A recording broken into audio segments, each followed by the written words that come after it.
Hello, welcome to Shad Life. This video is going to be very similar to one that I've done in the past. The one that I did in the past was converting from an NX drivetrain to a GX drivetrain. Well, the NX drivetrain, NX Cassette specifically, from the SRAM group, uses standard Shimano HG cassette driver. And GX uses their newer XD driver. So it's basically converting from an HD driver to an XD driver. And believe it or not, that is by far the most popularly watched video on my channel. And I did that one I think it was 3-4 years ago, something like that. And so today I have this MicroSpline cassette body that I am going to swap out another HG cassette body. So these bird wheels that I have, which have Industry 9 hubs, these are the Hyrdra hubs, they came with an HG driver. And so I've been running a Sun 12-speed cassette on here because they're the only ones that make a 12-speed cassette for HG driver. But I want to run an actual Shimano cassette on here, 12-speed.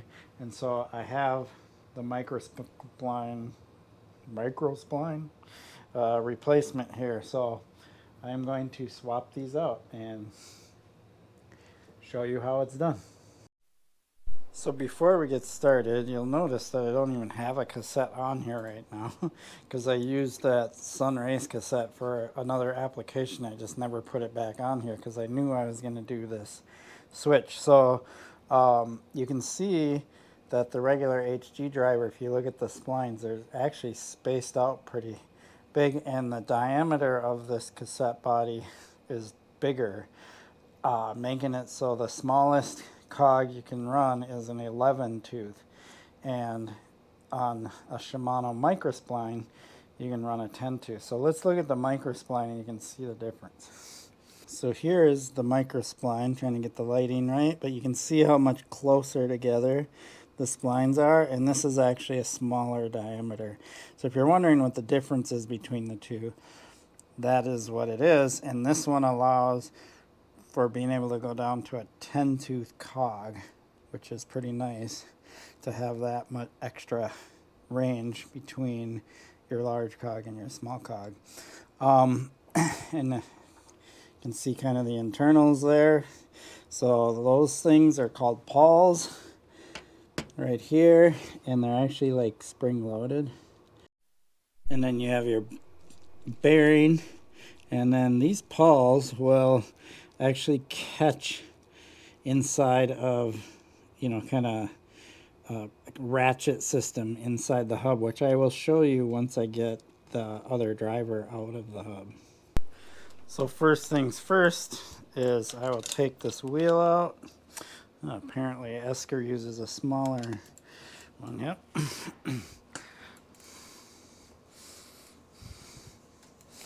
While I'm doing this, Esker made an announcement quite a while ago, but because these dropouts can be completely replaced and on the frame, they actually now make a UDH compatible dropout. So if you have a Hayduke or a Jaffe frame and you want to run UDH or a transmission drivetrain, the new SRAM stuff, you just need to get a new dropout and you can do it. Kind of neat. All right. So now we just need to take this all apart, and it should just come apart. But again, I've never done Industry 9 Hyrdra hubs, so it might be pressed in there a little tighter or whatever. So I'm gonna have to figure out how to get this off. I might have to go to this place that I know of. You might have heard of it, called YouTube, to figure out how to do that. But yeah, let me figure that out. Okay, so this feels like it'll just come right out of there, right? And so it does. This is the little cap We'll put that aside. Grease facing up. And then, oh, it just comes right out. This is what makes this stuff so easy. Just comes right out. And so there you have it right there. Like, there's the pawls. Lots of grease in there, which is good because I don't think I'm going to need to grease the new one. Whew, smells. This is going to be probably a pretty easy change up. So basically going to just grab the new one, which I have under there. There's the new cap. Just out of curiosity, I was going to show you the inside of the hub first, so I'll remember to do that before I put it on. But I'm curious to know, yeah, they're different. So the MicroSpline has a different cap, and I'm sure if you were doing an XD driver, which you can do, so if you wanted to do XD driver on here for SRAM, exact same process. You just need to have the XD hub body. So yeah, let's show you the inside before I put this on.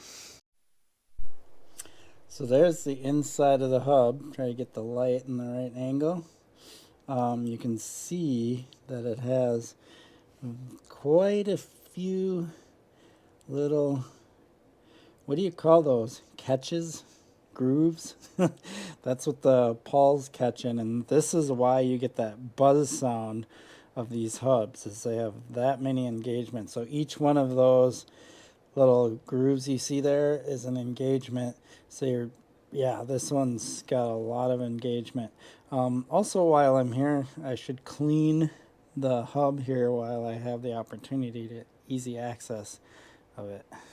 Okay, so we'll see how easy it is. There is actually a lot of grease on here, I'm noticing, so I don't need to put any on there. There's quite a bit. And I know these pawls can come out. There's actually a little spring clip thing. If you pull up on these, they can actually come out, so you just have to be careful. But there's enough grease in there that holds everything together, which is kind of nice.